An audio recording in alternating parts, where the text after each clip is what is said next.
Join me in welcoming Barbara Thompson.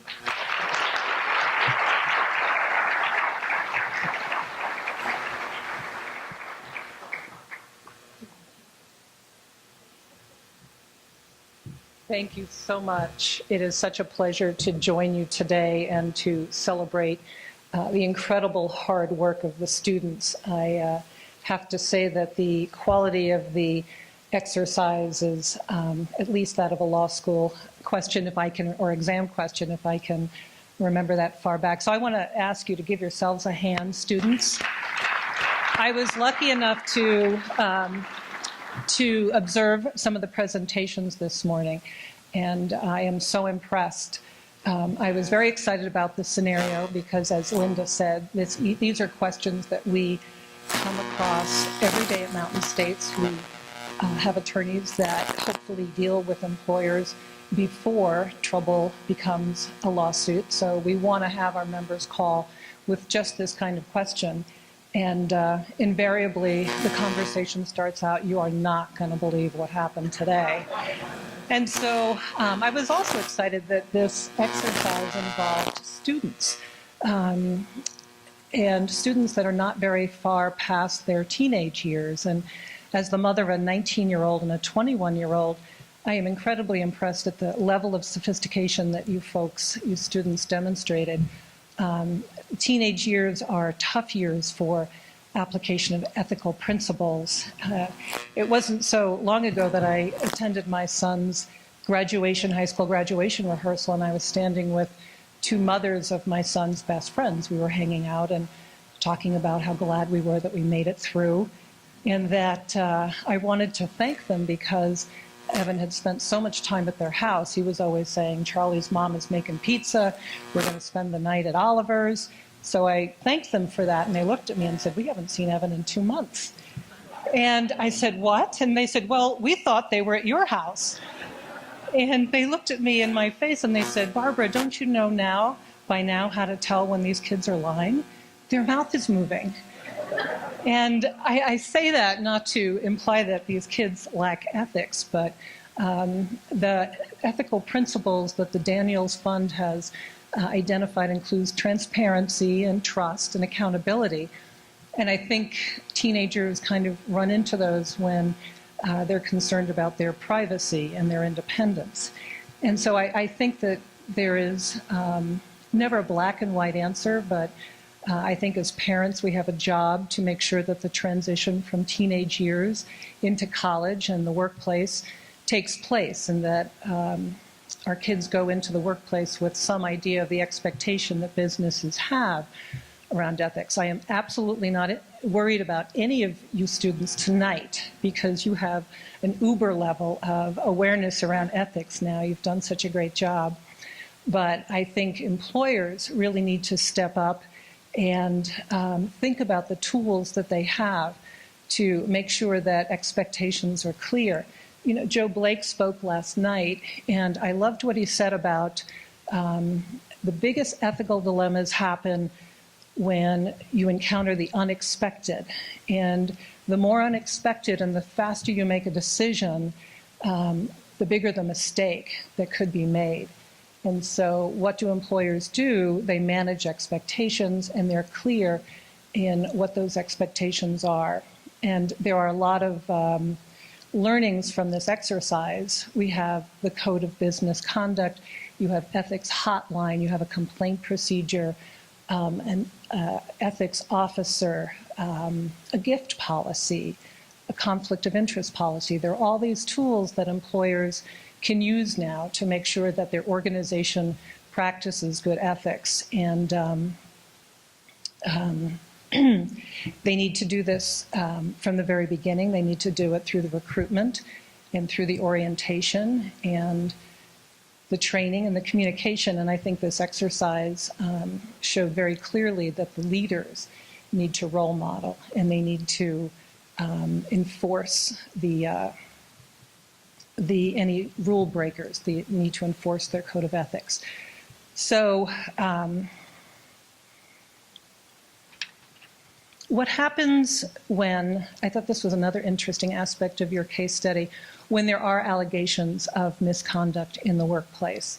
And we do a lot of investigations at Mountain States for employers who need to gather facts. And so the first thing that an employer needs to do is get the facts and conduct an investigation.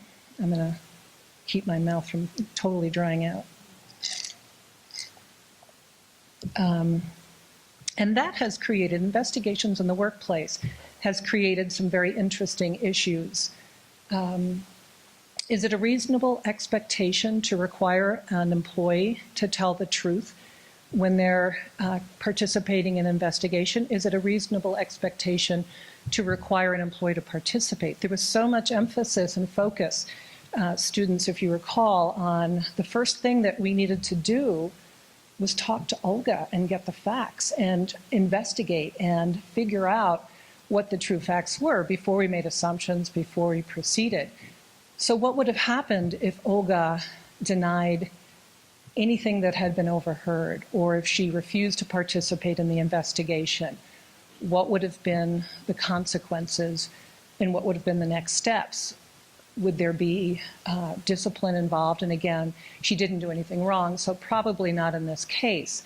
But it's a sticky issue. As a labor attorney, I do a lot of arbitrations, or I did a lot of arbitrations. I don't do many anymore. And once I went to arbitration on the issue of whether an employee could be terminated for being dishonest during an investigation into misconduct. And that's kind of a funny aspect, because they did not terminate the employee for the misconduct, but rather when they asked questions, the employee lied, and they based the termination on the dishonesty. And you would think that that would be a breach of a code of ethics or a code of conduct, but the arbitrator gave his decision and said, wait a minute, it's natural for an employee to deny wrongdoing when they're asked about it. And I'm like, really? He said, yeah, and the burden is on the employer to gather the evidence that they need to make their case without exacting a confession from the employee and relying on that. So I thought that was kind of interesting, and I think it just is an indication of the issues and the complexity of any termination and anyone who loses their job. I can tell you as an FBI agent when I worked for the Bureau, they were not worried about not asking for permission to get the truth from an employee. You would sign a waiver when you were employed saying that I agree to take a polygraph exam whenever there's an internal personnel investigation. And polygraphs were, and I won't date myself, but were very popular at one time in the workplace. And I know that there's a very large company in Denver who makes beer who used polygraphs to screen every applicant that was hired. So in the old days and before the Polygraph Protection Act was passed in 1988, employers would use polygraphs to talk about a conflict with transparency, to ask applicants all these kinds of questions before they'd hire them. But since then, there's been a lot of legislation and regulation, and polygraphs are not considered to be the best tool to use in the workplace. They're still used with some very effective results in law enforcement. And true story, when I was working in New York, I was working with a senior agent, I was a very new agent, on an interview with an individual whose partner was a fugitive. And the fugitive was a really bad guy. He should not have been running around on the street.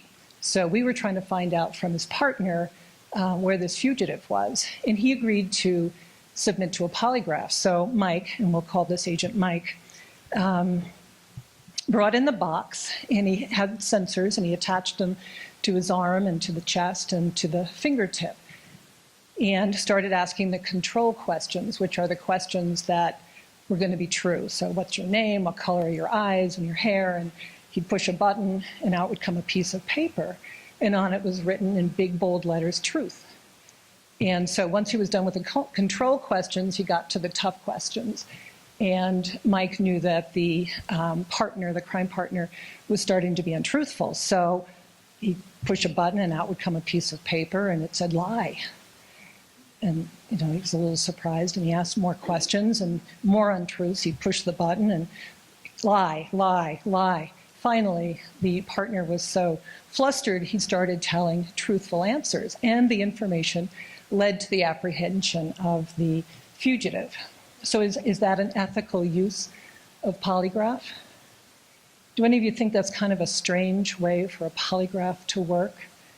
Polygraphs work by detecting information or data about perspiration and pulse and blood pressure and breathing. And it has this little needle. You've seen the movies that go up and down, and then you read the graph, and somehow those biological data indicates truthfulness. It doesn't use the English language to say truth or lie, but a fax machine does. And what Mike was doing was cueing the agent in the next room, and out would come a fax with the message, truth or lie. But it was very effective in that case. And so that's an ethical issue, and I think we could leave that to the students to decide, is that an ethical use of a polygraph? But I think the government, I think law enforcement has its own issues with ethics. There's certainly a lot of ethical debate. I know that, think about the don't ask, don't tell, a whole policy around the ethics of identifying and discriminating against sexual orientation. If you've ever seen movies, The Bourne Identity or the CIA, and you watch what they do as the government agency, you think, really, can they do that? And so you have that policy that the end justifies the means. And I think the students worked with that issue as well in this exercise around ethics. So it's a difficult area, but it's fascinating. And I have one last story that I will relate, and it again comes from my work as a labor attorney. And it was really the first thing that I thought of when Linda told me about the topic in ethics. And when I thought about sharing some of my experiences, I do arbitrations, as I said, and I was doing an arbitration for my boss, and I was a new labor attorney, and this was a very important member, client, and so I was doing an arbitration for him, and let me just take a little more water. And if you know Mountain States, you know that our level of customer service is really second to none. So I had worked really hard on this case, just like you guys had. I had prepared, I had thought of every contingency. I had prepared my witnesses, my opening statement. So I was very excited, and I thought I had this case won. And my witness started testifying, and I asked him all the direct questions, and then I handed him over to opposing counsel. And he started asking him questions, and my witness started talking about a conversation that he had had with the grievant that I had never heard about in my preparation, and it was a conversation that indicated that there was some confessions or admissions. And I was surprised to hear it, and so was opposing counsel, because nobody had ever heard about this conversation. And you know what happens when opposing counsel is surprised? They go in for the kill. And so my witness is on the stand, and opposing counsel is saying, well, this conversation sounds very important to the decision that you made to terminate. Isn't that true? Yes, it was. And you knew that you would rely on this information, and that this matter would go to arbitration, and you'd be testifying. Surely you documented this conversation. And my witness says, yes, why, yes, I did document it. And I'm going, what? There's a document that we didn't know of? And the opposing counsel is going, what? I didn't get a copy of that document, and I asked for all the documents that you were going to admit. So Mr. Arbitrator, says opposing counsel, I want a recess, and I want this witness to go back to his office and get me that memo. And if I didn't say, he said, well, where is this document? And the witness says, well, it's in my office, in my filing cabinet. So we recess. 45 minutes later, the witness comes back and gives the document to the arbitrator and opposing counsel and to me. And before we go on the stand, I asked him, who wrote this memo? Well, I did. When did you write this memo? Because it's dated months ago when the termination took place. And he looked kind of sheepish and he said, well, I wrote it today. I hadn't really documented it, but I thought it would help the case. Ethical dilemma, I would say that a layman would say yes, an attorney would certainly say yes, even a teenager would say yes, this is a problem. So what do? I went and found my boss, Mike, and I said, this is your member. It's going to hurt the case. The witness lied on the stand. He fabricated a memo and he presented it to the other side and to the arbitrator as having been written contemporaneous with the conversation, and it wasn't. What do you want me to do? And Mike looked at him and, talk about the unexpected. There was no hesitation. There was no wavering. He looked me in the eye and he said, burn him. And I know that's kind of harsh. And don't forget, we're two labor attorneys speaking behind closed doors.